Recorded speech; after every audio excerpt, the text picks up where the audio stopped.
أشهد أن لا إله إلا الله وحده لا شريك له وأشهد أن محمدا عبده ورسوله أما بعد فأعوذ بالله من الشيطان الرجيم بسم الله الرحمن الرحيم الحمد لله رب العالمين الرحمن الرحيم مالك يوم الدين إياك نعبد وإياك نستعين اهدنا الصراط المستقيم صراط الذين أنعمت عليهم غير المغضوب عليهم ولا الضالين.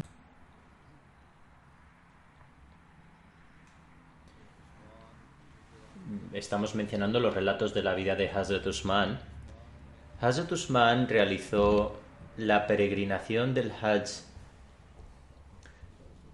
la última, aproximadamente un año antes de su muerte, más o menos, cuando el desorden había alcanzado su punto máximo. En cualquier caso, cuando realizó su última peregrinación a la Meca, en ese momento, los rebeldes habían comenzado a crear abiertamente el desorden. Hazrat Amir Muawiyah estaba muy preocupado por esto y, en relación a ello, Hazrat Musleh Maud afirma: a su regreso del Hajj, Hazrat Muawiyah también acompañó a Hazrat Usman a Medina. Después de haber permanecido allí unos días, cuando estaba a punto de partir, se reunió en privado con Hazrat Usman y le dijo: parece que el desorden está creciendo. Si me lo permite, ¿puedo decir algo al respecto? Hazrat Usman dijo: continúa.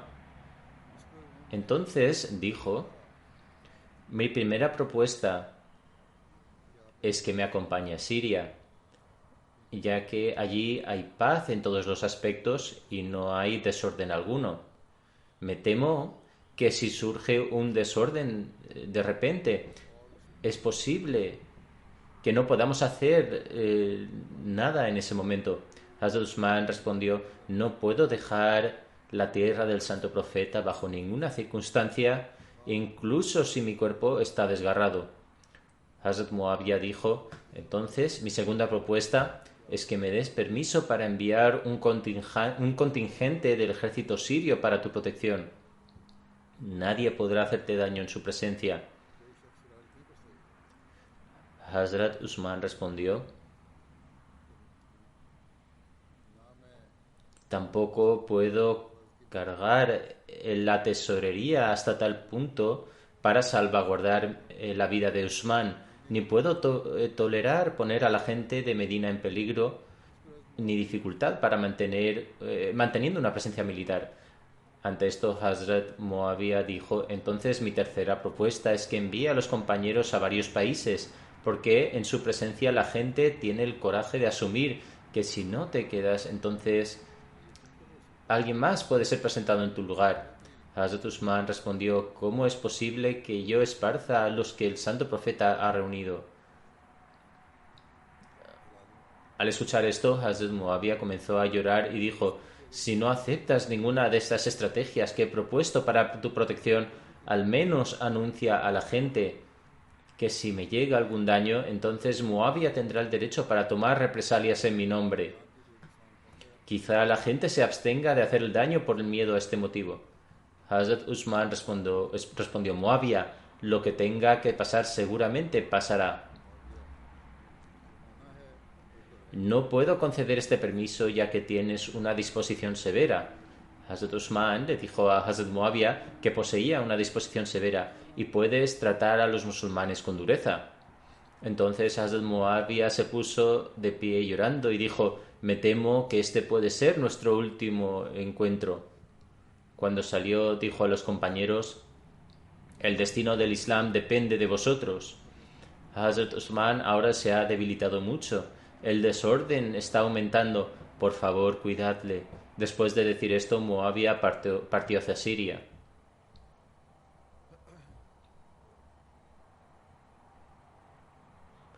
Con respecto al gran coraje y determinación de Hazrat Usman, Mujahid narra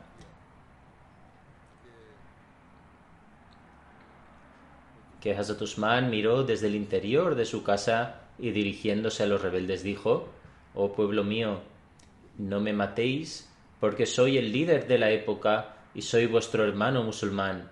Por Dios, independientemente de si mi entendimiento sobre un asunto era correcto o no, solo me he esforzado por asegurar la reforma lo mejor que he podido. Recordad, si me matáis nunca podréis reuniros para ofrecer oraciones colectivamente, ni podréis emprender la yihad juntos, ni distribuiréis la riqueza de manera justa. El narrador dice: cuando los rebeldes que habían sitiado su casa se negaron a prestar atención, Hazrat Usman dijo: os pregunto en el nombre de Dios, cuando Amirul Mu'minin Hazrat Umar falleció, cuando erais uno y estabais establecidos en la fe, ¿no orasteis de la manera en que lo hacéis? Es decir, para el califato.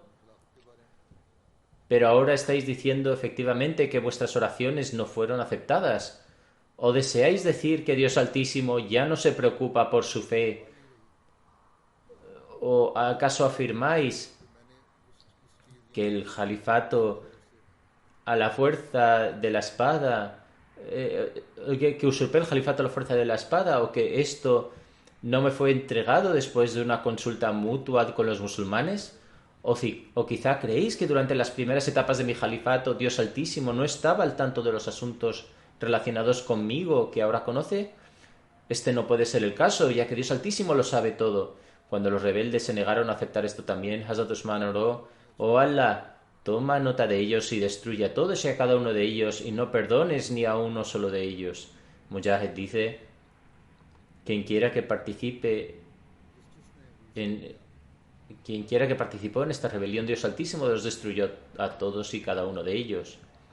Abu Layla Kindi narra: vi a Hazrat Usman cuando estaba sitiado, miró desde una apertura y dijo: oh gente, no me matéis, y si tengo la culpa de algo, dadme un respiro para que pueda arrepentirme. Juro por Allah que si me matáis, nunca podréis reuniros para ofrecer las oraciones juntos, ni podréis contrarrestar al enemigo como uno solo. De hecho, os pelearéis entre vosotros y siempre estaréis en desacuerdo entre vosotros. El narrador afirma que Hazrat Usman usó sus dedos para indicar esto. Hazrat Usman luego dijo: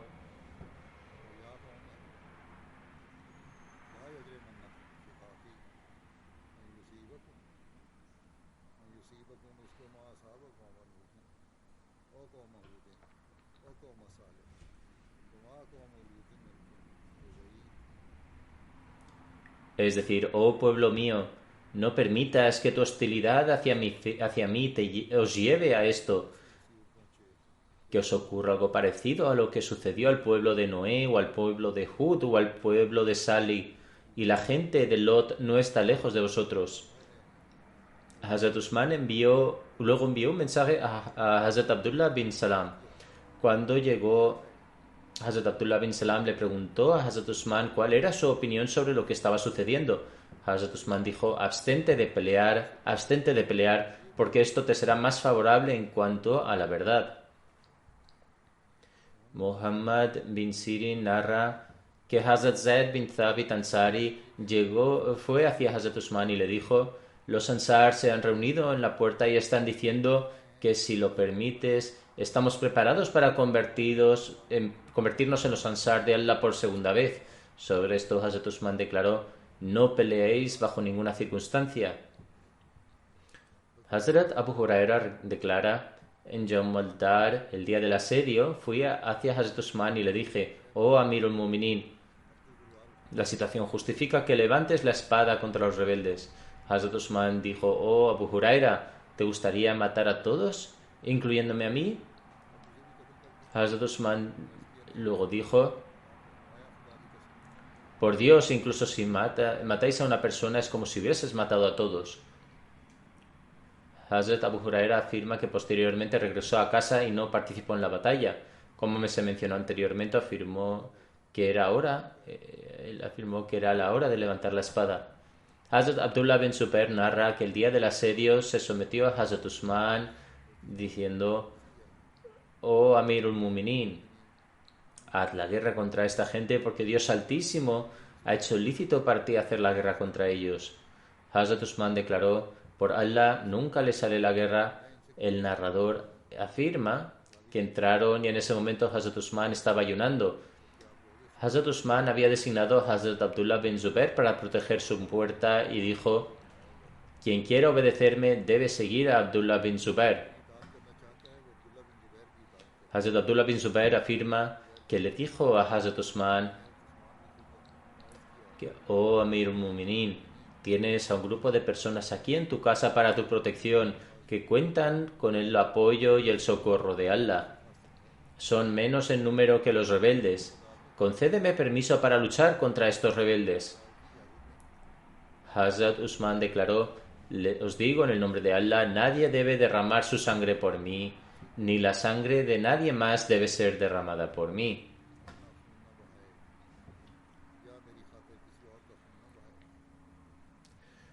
Con respecto al conflicto y la discordia antes del martirio de Hazrat Usman y el incidente de su martirio, Hazrat Muslim Maud afirma: dado que los rebeldes aparentemente ya habían obtenido la victoria, enviaron a alguien a Hazrat Usman nuevamente como estrategia final para que renunciara al califato. Sentían que si se resignaba, los musulmanes no tendrían autoridad ni oportunidad de castigar a los rebeldes. Es decir, en otras palabras, no tendrían la oportunidad de castigarles. Cuando el mensajero llegó a Hazrat Usman, dijo: me he abstenido de los vicios incluso en los días del Jahiliyyah, es decir, la época de la ignorancia antes del advenimiento del Islam, y no he violado los mandatos de Dios después de aceptar el Islam. ¿Por qué crimen debo dejar el oficio que Dios Altísimo me ha conferido? Jamás me quitaré el manto con que me ha revestido Dios Altísimo. El mensajero regresó después de escuchar esta respuesta y dijo a su gente: por Dios, nosotros hemos caído en un juicio grave. Por Dios, no podemos escapar de las garras de los musulmanes sin matar a Usman, porque en este caso el gobierno se derrumbaría y su administración se derrumbaría y no habría nadie que los cuestionara. Pero matarlo no está permitido de ninguna manera. Es decir, su única solución era matar a Hazrat Usman, pero sabían que esto no estaba permitido. Las palabras de esta persona no solo resaltan la ansiedad de los rebeldes, sino que también establecen que Hazrat Usman todavía no había permitido que surgiera nada que los rebeldes pudieran haber usado como excusa. En sus corazones los rebeldes sabían que matar a Hazrat Usman no era legal bajo ninguna circunstancia. Hazrat Abdullah bin Salam llegó cuando los rebeldes estaban conspirando para asesinar a Hazrat Usman. Hazrat Abdullah bin Salam fue muy venerado dentro de su tribu incluso cuando era un incrédulo, y los judíos creían que era su jefe y un erudito incomparable. Se paró en la puerta y comenzó a amonestar a los rebeldes y les prohibió matar a Hazrat Usman diciendo: oh gente, no saquéis la espada de Dios sobre vuestras cabezas. Por Dios, si sacáis la espada nunca encontraréis la oportunidad de volver a ponerla en su vaina. El conflicto y la discordia entre los musulmanes no terminará nunca. Prestad atención. Hoy el gobierno castiga a los criminales con el látigo. Generalmente azotar era la pena por un delito en el Código Penal Islámico, pero si matáis a este hombre, entonces el Estado no podrá mantener el orden sin la espada. Es decir, las personas serán asesinadas por delitos menores. Tened en cuenta que los ángeles son los guardianes de Medina en este momento, y si lo matáis, los ángeles abandonarán Medina. Como consecuencia de esta advertencia, los rebeldes expulsaron a Abdullah bin Salam, el compañero del santo profeta, la paz de Dios sea con él. Además, se burlaron de su anterior fe, diciendo: «Oh, hijo de una judía, ¿qué tienes que ver con este asunto?». Es una pena, es una lástima que los rebeldes recordaran que Abdullah bin Salam era hijo de una mujer judía, pero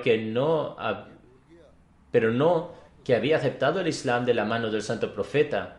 Además, el santo profeta se sintió inmensamente complacido cuando se convirtió y siempre estuvo junto al santo profeta, la paz de Dios sea con él, en los momentos de dificultad y sufrimiento.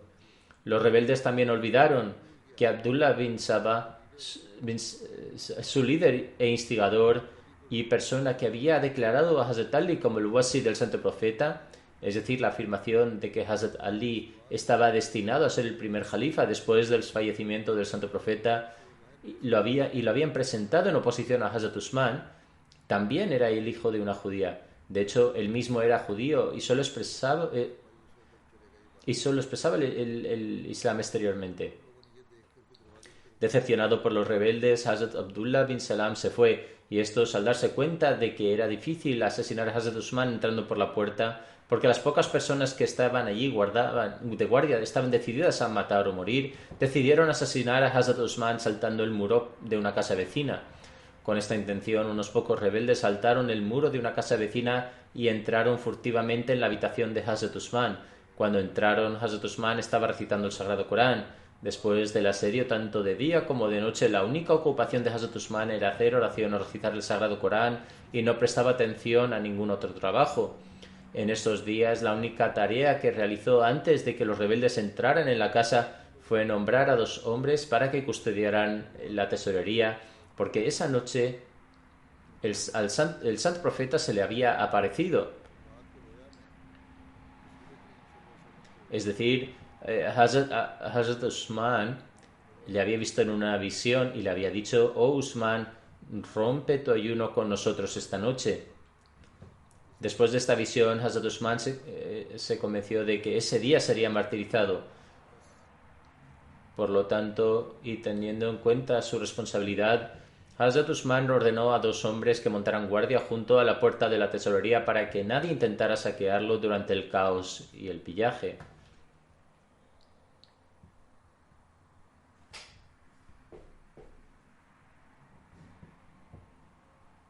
Cuando los rebeldes llegaron al interior, encontraron a Hazrat Usman recitando el Sagrado Corán. Muhammad bin Abi Bakr también estaba entre los atacantes y, debido al poder que tenía sobre los rebeldes, consideraba que era su deber estar al frente de todo. Pensó que, dado que era el hijo de Hazrat Abu Bakr, tenía un estatus superior y era su deber estar al frente de todo. Por esto avanzó y agarró a Hazrat Usman por la barba y le dio un violento tirón. En respuesta a esta acción suya, Hazrat Usman se limitó a decir lo siguiente: «Oh hijo de mi hermano, si tu padre, es decir, Hazrat Abu Bakr, estuviera aquí ahora, nunca habrías hecho eso. ¿Qué te ha pasado? ¿Estás disgustado conmigo por el amor a Dios? ¿Estás enfadado conmigo por alguna otra cosa que no sea el hecho de que te he hecho cumplir con los derechos de Dios?». En otras palabras, todo lo que Hazrat Usman dijo fue que debía cumplir con los derechos de Dios. Ante esto, Muhammad bin Abi Bakr se volvió avergonzado, pero el resto de los rebeldes permaneció allí. Dado que se había recibido la noticia definitiva de que el ejército de Basora llegaría a Medina esa noche y esta era su última oportunidad, los rebeldes habían decidido que no regresarían sin completar su misión. Uno de ellos se avanzó y golpeó la cabeza de Hazrat Usman con una barra de hierro. Luego dio patadas al Corán que estaba colocado frente a Hazrat Usman. El Sagrado Corán cayó hacia Hazrat Usman y gotas de sangre brotaron de su cabeza. ¿Qué decir de deshonrar el Sagrado Corán? La virtud y honestidad de estas personas quedaron completamente expuestas por este hecho.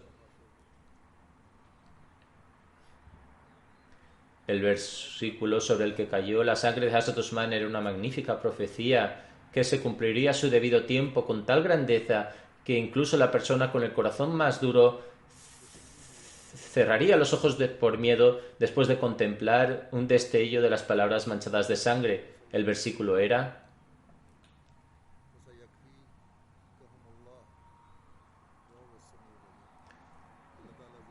Dios ciertamente se vengará de ellos.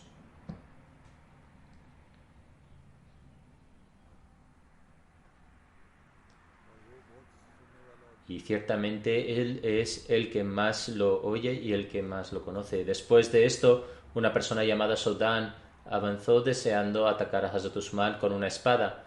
Cuando dio su primer golpe, Hazrat Usman se protegió con la mano y se la cortó. Sobre esto dijo: por Dios el exaltado, por Dios altísimo, esta fue la primera mano en escribir el Sagrado Corán. Después de esto, Sodán atacó una segunda vez en un intento de asesinar a Hazrat Usman, pero su esposa Nail avanzó y se interpuso. Esta cruel persona, sin embargo, ni siquiera duró en golpear a una mujer, la atacó y le cortó los dedos. Después atacó de nuevo a Hazrat Usman y lo hirió gravemente. Entonces, pensando que tal vez aún no lo había matado y podría sobrevivir, mientras Hazrat Usman se retorcía de agonía y caía inconsciente debido al dolor de sus heridas, este desdichado inmediatamente tomó su cuello y comenzó a estrangularlo. No soltó el cuello de Hazrat Usman hasta que su alma partió de su cuerpo físico y se fue al mundo celestial, aceptando con entusiasmo la invitación del santo profeta, la paz de Dios sea con él. Ciertamente a Allah pertenecemos y a él retornaremos. En un primer intento y abrumada por el horror de esta escena, la esposa de Hazrat Usman fue incapaz de hablar, pero enseguida pidió ayuda y la gente sentada en la puerta se apresuró a entrar. Sin embargo, cualquier ayuda fue inútil. Lo que iba a suceder ya había sucedido. Cuando el esclavo liberado de Hazrat Usman vio la espada manchada de sangre usada por Saudán para martirizar a Hazrat Usman, no pudo contenerse. Se abalanzó y cortó la cabeza de Saudán por la misma espada. En respuesta, uno de sus cómplices de Saudán lo mató. Ahora el trono del imperio islámico estaba vacío, sin un jalifa. La gente de Medina consideró inútiles más esfuerzos y todos regresaron a sus respectivos hogares. Después de martirizar a Hazrat Usman, los rebeldes comenzaron a aterrorizar a los miembros de su casa. La esposa de Hazrat Usman deseaba mudarse y cuando ella se fue, un desdichado de entre ellos difundió un comentario muy vulgar a sus asociados sobre ella. Sin lugar a dudas, para un hombre respetable, sin importar la religión que profese, es difícil imaginar que los rebeldes puedan expresar puntos de vista tan repugnantes cuando acababan de martirizar al principal compañero pionero, a uno de los principales compañeros del santo profeta, su yerno, el rey del imperio musulmán y luego el jalifa de la época. Sin embargo, su indecencia era tan inmensa que ninguna mala acción estaba lejos de ella. Estos rebeldes ni perseguían ningún buen objetivo ni su partido estaba formado por personas piadosas. Algunos de ellos eran admiradores de las enseñanzas falsas, antiislámicas, extrañas y peculiares de Abdullah bin Saba el judío. Otros estaban fascinados por el concepto de socialismo excesivo e incluso por el bolchevismo. Varios eran criminales que habían cumplido condenas y buscaban derramar su animosidad, y otros eran ladrones y bandidos que veían este conflicto como un medio para cumplir sus fines. En resumen, su indecencia no es ninguna sorpresa. De hecho, lo sorprendente hubiese sido que estas personas no se comportaran de esta manera.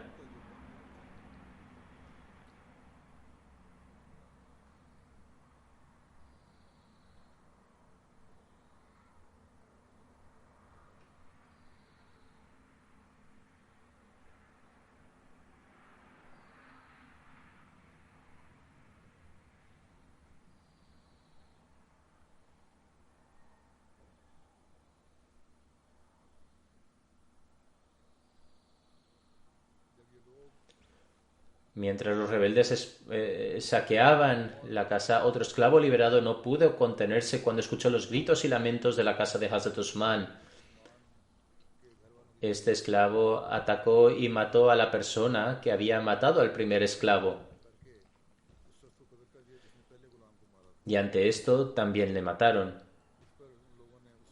Los rebeldes incluso quitaron las joyas que llevaban las mujeres y salieron de la casa riendo y burlándose.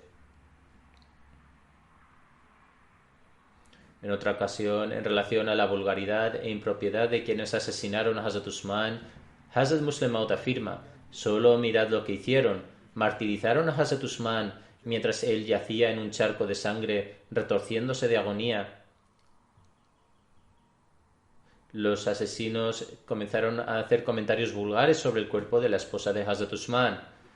Luego sus acciones se volvieron incluso peores.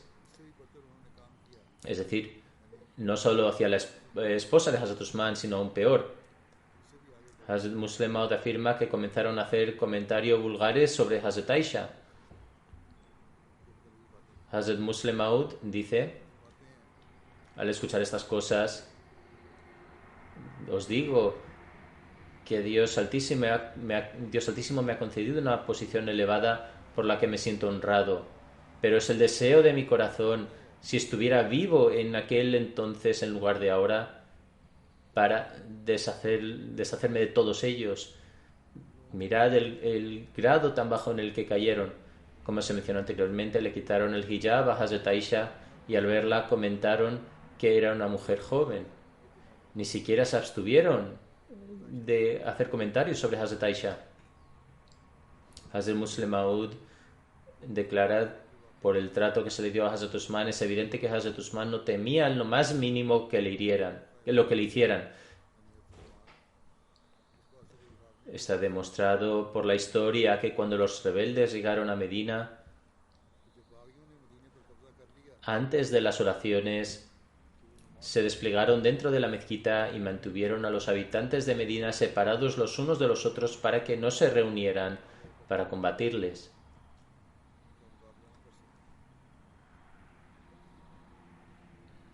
Pero a pesar de toda la disensión y los conflictos y la atmósfera general de hostilidad, Hazrat Usman iba solo a la mezquita para orar y no tenía el menor miedo. Siguió viniendo a la mezquita hasta que se le impidió hacerlo. Cuando el conflicto empeoró y los rebeldes atacaron la casa de Hazrat Usman, en vez de pedir a los compañeros que montaran guardia alrededor de ella, Hazrat Usman les suplicó en nombre de Dios que no pusieran sus vidas en peligro para protegerle y les ordenó que regresaran a sus casas. ¿Actúa así una persona que tiene miedo al martirio diciendo a la gente que no se preocupe por él y que regrese a su casa? Esto demuestra que Hazrat Usman no temía ser martirizado.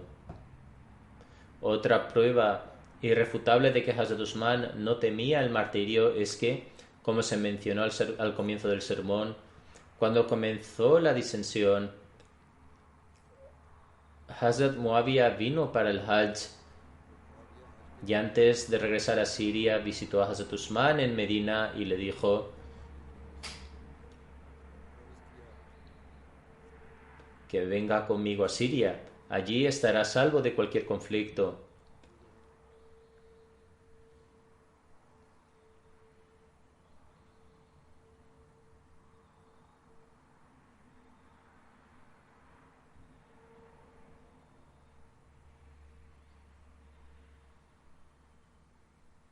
Hazrat Usman respondió: Muawiyah, no deseo abandonar la tierra del santo profeta a ningún precio. Hazrat Muawiyah le dijo entonces: si esto no es aceptable, entonces deme permiso para enviar un contingente del ejército sirio para que le proteja. Hazrat Usman respondió: para mi protección no permitiré que disminuyan las provisiones de los musulmanes. Hazrat Muawiyah dijo: oh Amirul Mu'minin, estas personas le engañan y le matarán o le declararán una guerra sin cuartel. Hazrat Usman respondió: no tengo ninguna preocupación por esto, mi Dios es suficiente para mí. Al final, Hazrat Muawiyah dijo: si no acepta nada, al menos haga esto. La gente malvada y sediciosa deposita sus falsas esperanzas en ciertos compañeros eminentes. Creen que después de usted estos compañeros podrán ocuparse de los asuntos. Posteriormente intentan engañar a la gente utilizando sus nombres. debería sacarlos a todos de Medina y enviarlos a diferentes territorios. De esta manera, las estratagemas de estos malvados se detendrán y pensarán qué necesidad hay de luchar con usted sabiendo que no hay nadie que se haga cargo de los asuntos después de usted. Sin embargo, Hazrat Usman no lo hizo, como se mencionó anteriormente, y dijo: ¿cómo puedo dispersar a los que el santo profeta ha reunido? Al escuchar esto, Hazrat Muawiyah comenzó a llorar y dijo: si no desea hacer nada de esto, entonces al menos haga el anuncio de que Muawiyah será responsable de vengarse por usted. Hazrat Usman dijo a Muawiyah: tienes un temperamento severo, temo que trates a los musulmanes con dureza, por lo tanto no haré dicho anuncio. Por este motivo se alega que Hazrat Usman era débil de corazón, pero decidme, ¿cuántas personas pueden mostrar este coraje y después de leer estos eventos puede decir que Hazrat Usman tuviera miedo? Si tuviera miedo, habría dicho que enviara un contingente del ejército para su protección y que él, es decir, Hazrat Muawiyah, no necesitaba preocuparse por su salario ya que él se ocuparía de ello. Si Hazrat Usman tuviera miedo, debía haber anunciado que si algo le ocurría debían saber que Muawiyah se vengaría de él. Pero Hazrat Usman no dijo nada, aparte de que debido al severo temperamento de Muawiyah temía que pudiera tratar a los musulmanes con dureza si le concedía esta autoridad. Después, cuando los enemigos saltaron el muro y lanzaron el ataque, Hazrat Usman continuó recitando el Sagrado Corán sin miedo ni temor, hasta el punto de que uno de los hijos de Hazrat Abu Bakr, que Dios tenga piedad de él, dio un paso adelante y agarró la barba de Hazrat Usman y le dio una fuerte sacudida. Hazrat Usman le miró y le dijo: «Oh hijo de mi hermano, si tu padre estuviera vivo hoy nunca hubieras hecho esto». Al escuchar esto, todo su cuerpo comenzó a temblar y se fue de la vergüenza. Entonces uno de sus cómplices dio un paso adelante y golpeó la cabeza de Hazrat Usman con una barra de hierro, como se mencionó anteriormente, y pateó el Corán que estaba allí. Cuando este atacante se hizo a un lado, otra persona dio un paso adelante y martirizó a Hazrat Usman con una espada. Al leer estos incidentes, ¿quién puede decir que Hazrat Usman tuviera un ápice de miedo?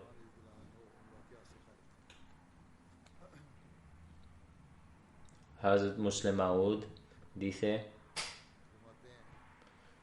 el advenimiento del Mesías prometido tuvo lugar de la misma manera que el advenimiento del profeta Noé, el profeta Abraham, el profeta David, el profeta Salomón y los otros profetas, y después del Mesías prometido se estableció la institución del califato, como se estableció después de los profetas que aparecieron en el pasado.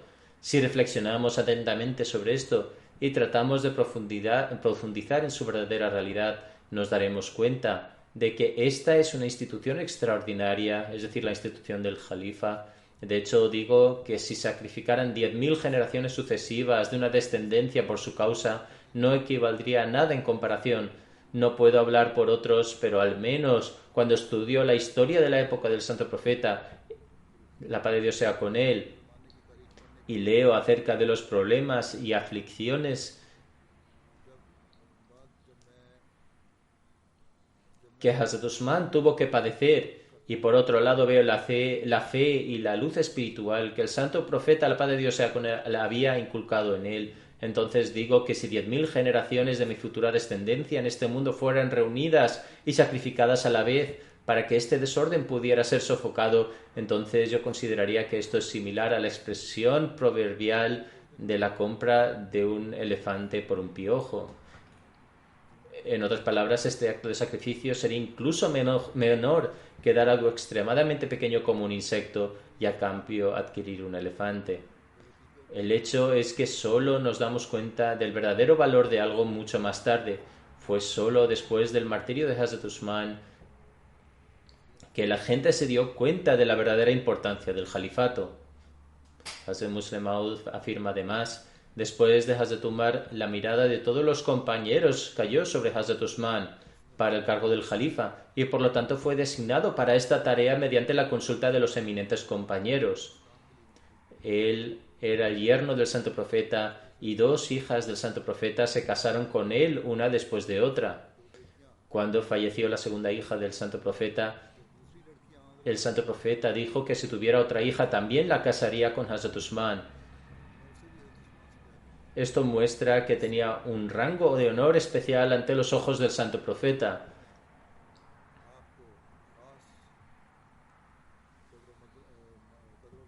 Ocupó una posición única a la vista de la gente de la Meca y era un hombre rico de acuerdo con las condiciones de Arabia en ese momento.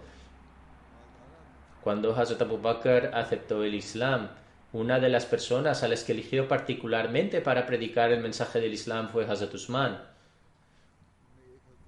La opinión de Hazrat Abu Bakr sobre Hazrat Usman no resultó falsa y solo después de unos días de predicación aceptó el Islam. De esta manera se unió al As-Sabiqun al-Awwalun, es decir, el grupo pionero del Islam que el Sagrado Corán ha elogiado con admirables palabras. El grado de honor y respeto que poseía en Arabia puede ser entendido por el siguiente incidente. Cuando el santo profeta, la paz de Dios sea con él, viajó a la Meca por una visión que tuvo, y los habitantes de la Meca, cegados por la malicia y enemistad, se negaron a concederle el permiso para realizar la umra.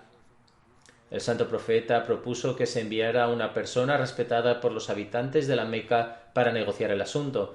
Cuando Hazrat Umar fue seleccionado para esto, respondió: «Oh mensajero de Dios, estoy preparado para ir, pero si hay alguien en la Meca que pueda negociar con sus habitantes, ese es Hazrat Usman, porque le tienen una consideración especial.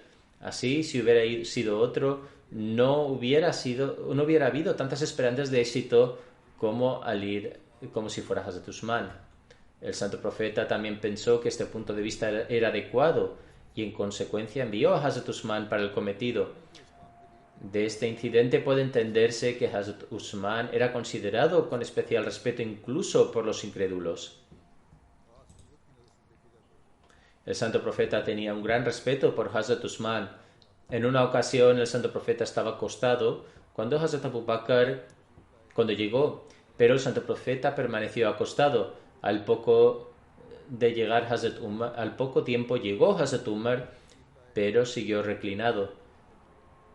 Cuando llegó Hazrat Usman, instantáneamente se arregló la ropa y dijo: «Hay mucha modestia en el temperamento de Hazrat Usman y es en consideración a sus sentimientos que he hecho esto». Es decir, que Hazrat Usman fue uno de esos pocos hombres que nunca había consumido alcohol y nunca se había acercado al adulterio, incluso antes de aceptar el Islam. En el país de Arabia, donde se pensaba que beber alcohol era una fuente de orgullo y el adulterio una complacencia diaria, estas eran cualidades, es decir, el abstenerse de estos males, que solo podía encontrarse en un puñado de personas antes de la llegada del Islam. Por lo tanto, Hazrat Usman no era un hombre corriente, poseía muy elevadas cualidades morales y su estatus en el mundo era privilegiado. Estuvo al frente del Islam. El santo profeta estaba muy complacido con él. Hazrat Umar manifestó que fue uno de los 6 hombres que hasta la muerte del santo profeta tuvo su mayor cariño. Además era uno de los Ashra Mubashara, lo que significa que era uno de esos 10 hombres sobre los que el santo profeta había dado la buena nueva de que entrarían en el paraíso.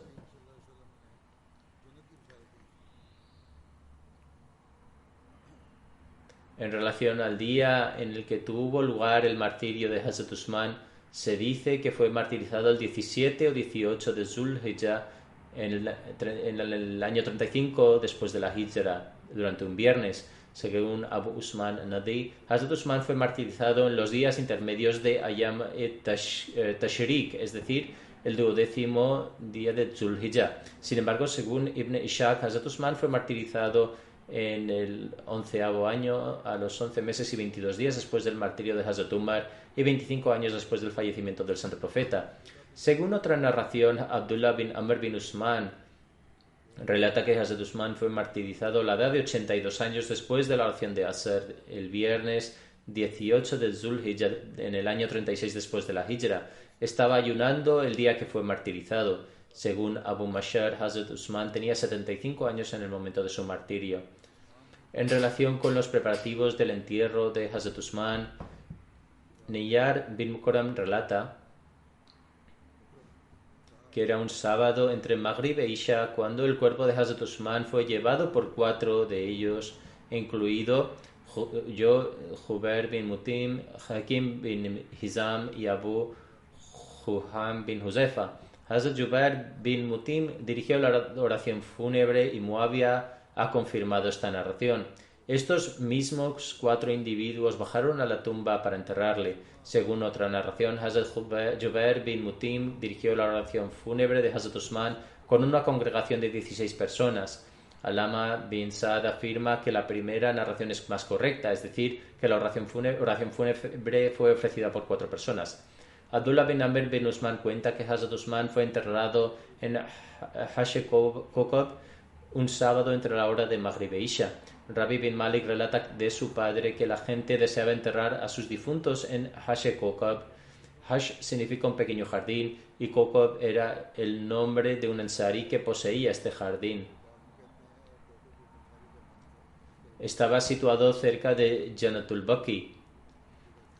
Hazrat Usman bin Affan solía decir que muy pronto un hombre justo fallecerá y será enterrado allí, es decir, en Hashe-Kokab, y la gente también hará lo mismo.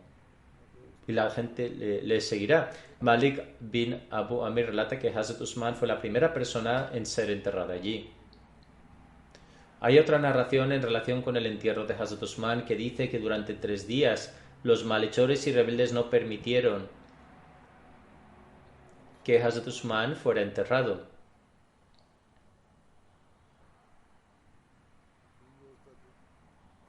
Está escrito en Tarikh Tabri que Abu Bashir Abdi relató que durante 3 días el cuerpo de Hazrat Usman fue dejado sin tumba o envuelto en tela y no se le permitió ser enterrado.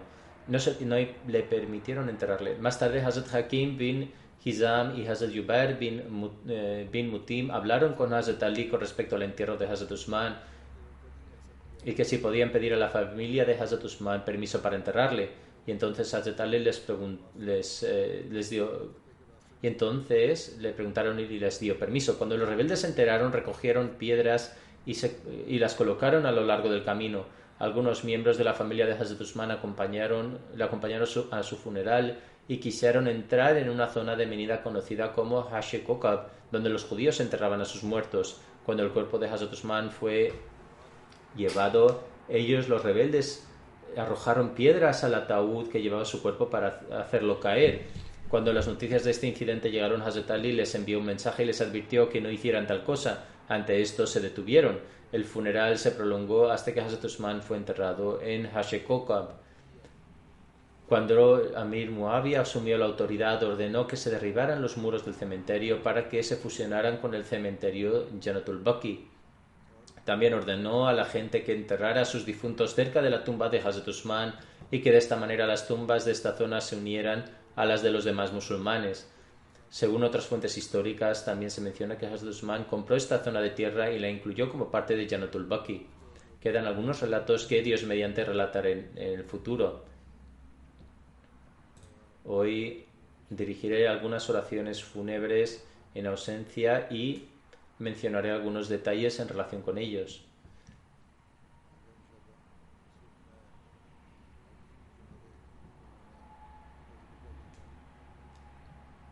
El primero es el de Maulvi Muhammad Idris Tairo Saheb, que servía como misionero en Costa de Marfil. Falleció en la noche del 27 a 28 de febrero de 2021 tras sufrir una corta enfermedad. En verdad, a Allah pertenecemos y al retornaremos. Es originario de Costa de Marfil.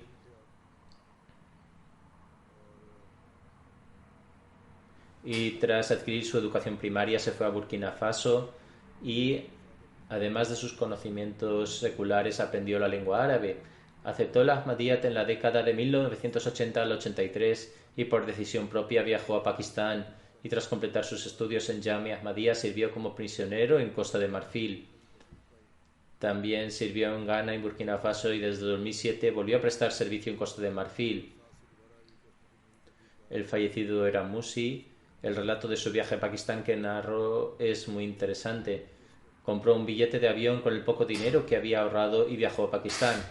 No informó a la comunidad de Costa de Marfil ni a la comunidad de Pakistán antes de viajar. Al salir del aeropuerto estaba muy preocupado pero entonces vio a un individuo que se le acercó y le preguntó de dónde venía y a dónde quería ir. No hablaba nada de inglés ni urdu, pero se comunicaban con unas breves frases en árabe.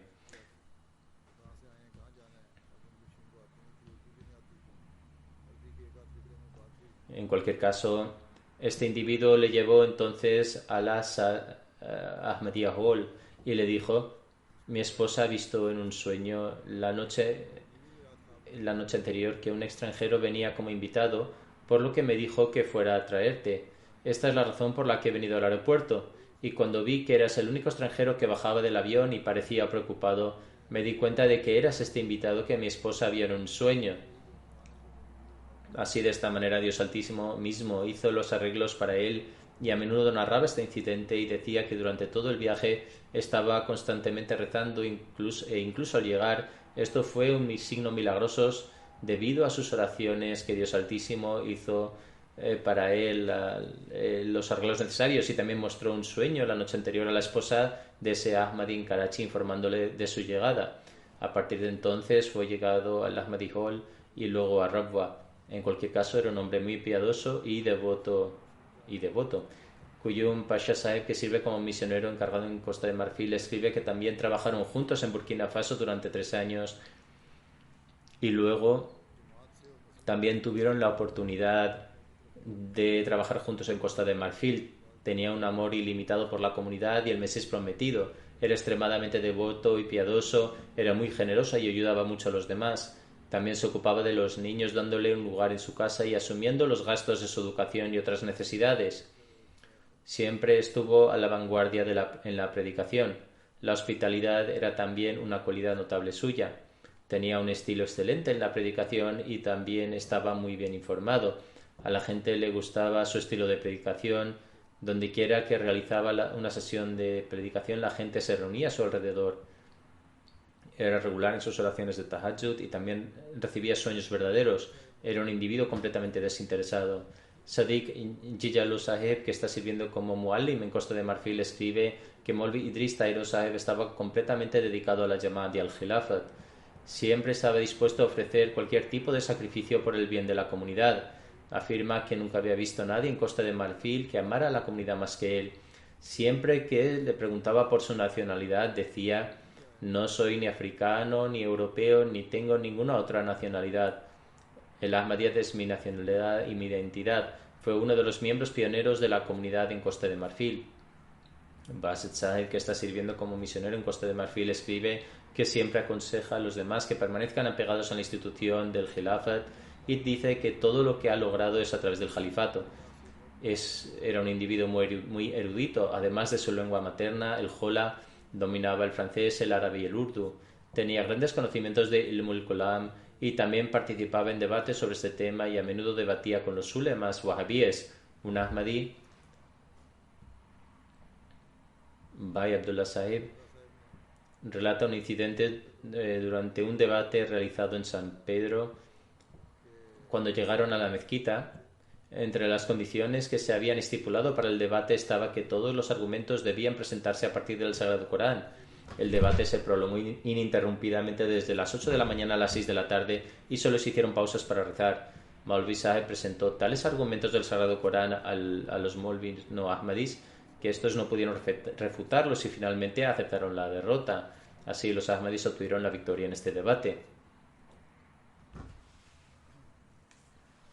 A continuación escribe que era como una biblioteca andante y que a la hora de predicar tenía las referencias memorizadas. Entonces, ya fuese en urdu, árabe, francés o cualquier otra lengua, citaba enseguida estas referencias.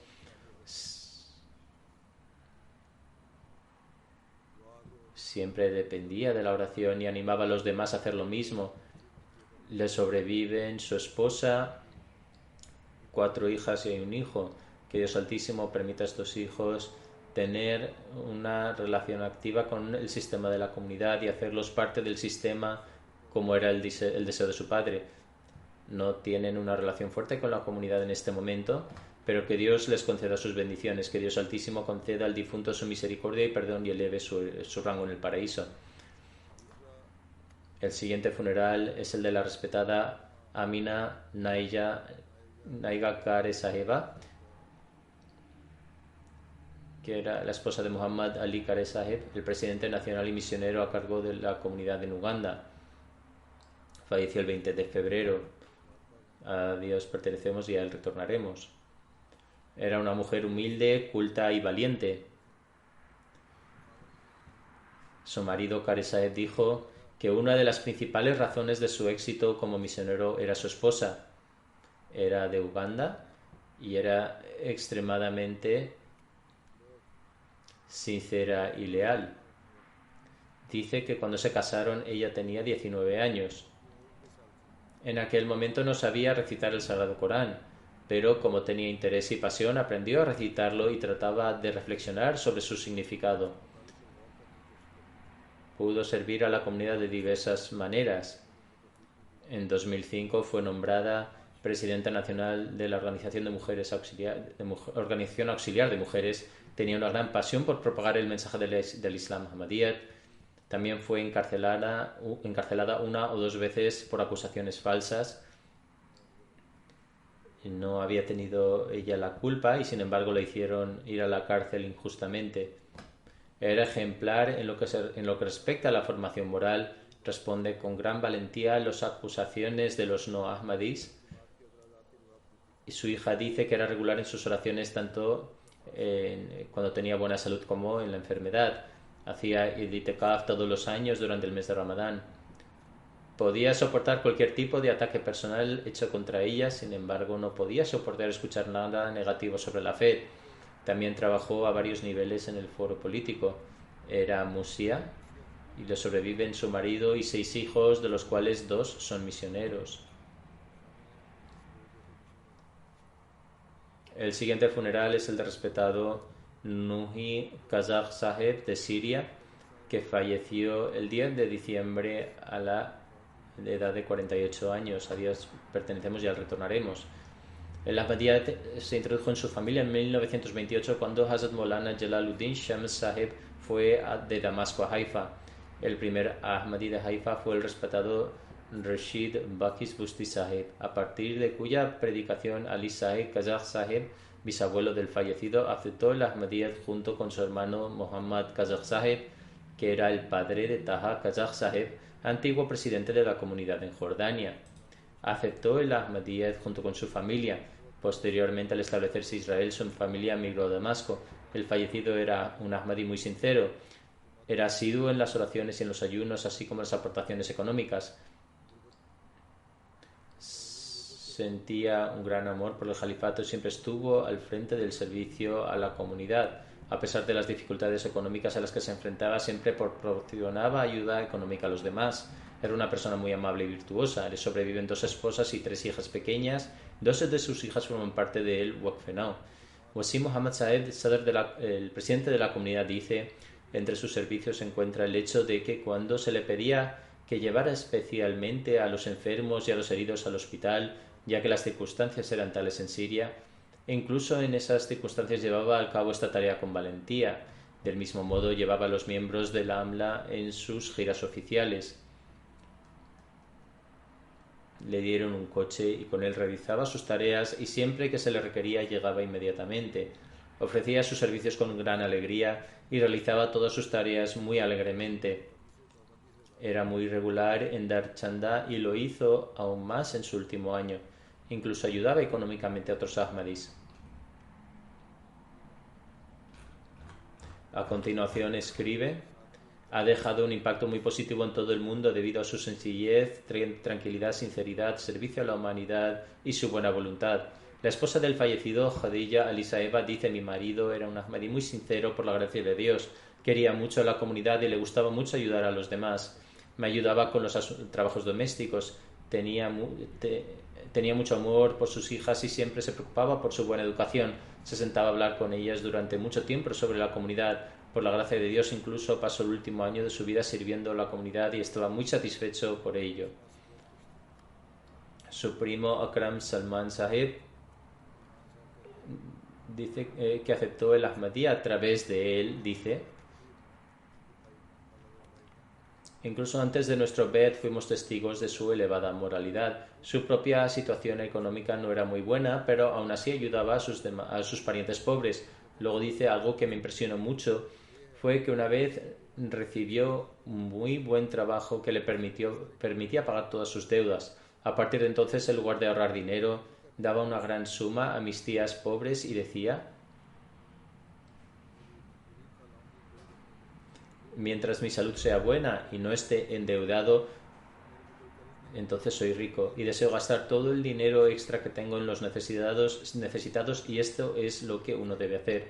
Esto me dejó muy asombrado, ya que nunca en mi vida había visto tanta satisfacción y fuerza por hacer sacrificios económicos. Luego dice: se esforzó mucho por mi hermano y por mí, después de que juráramos nuestra lealtad para nuestra educación, formación moral y mantenernos firmemente unidos al califato.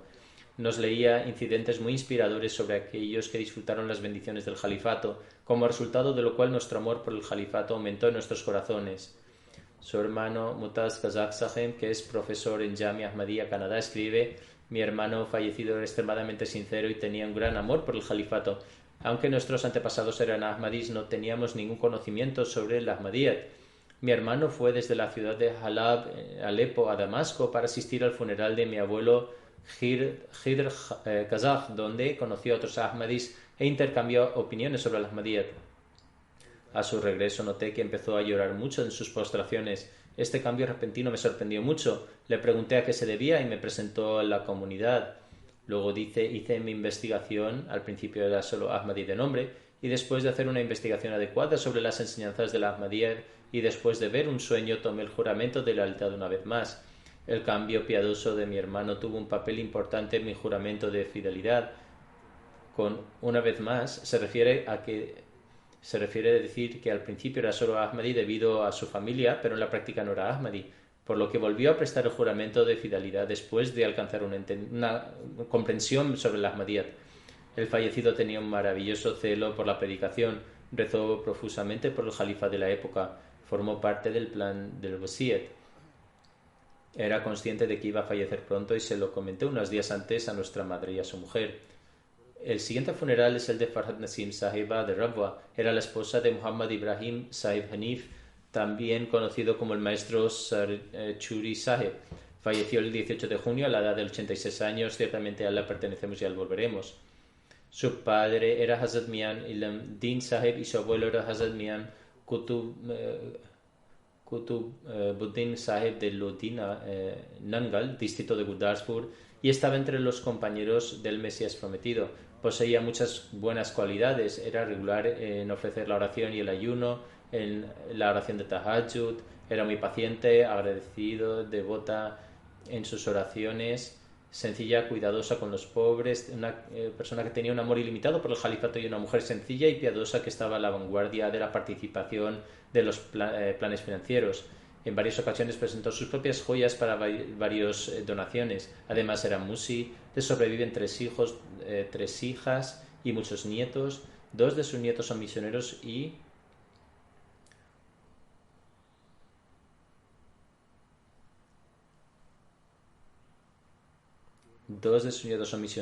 uno de sus hijos también lo es. Que Dios Altísimo le conceda el perdón y la misericordia. Que Él conceda el perdón y la misericordia a todos los fallecidos y eleve sus rangos.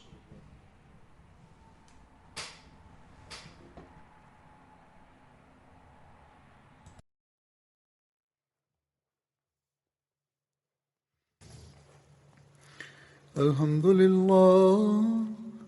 لله نحمده ونستعينه ونستغفره ونؤمن به ونتوكل عليه ونعوذ بالله من شرور أنفسنا ومن سيئات أعمالنا من يهده الله فلا مضل له ومن يضلل فلا هادي له ونشهد أن لا إله إلا الله ونشهد أن محمدا عبده ورسوله عباد الله رحمكم الله إن الله يأمر بالعدل والإحسان وإيتاء ذي القربى وينهى عن الفحشاء والمنكر والبغي يعظكم لعلكم تذكرون اذكروا الله يذكركم وادعوه يستجب لكم ولذكر الله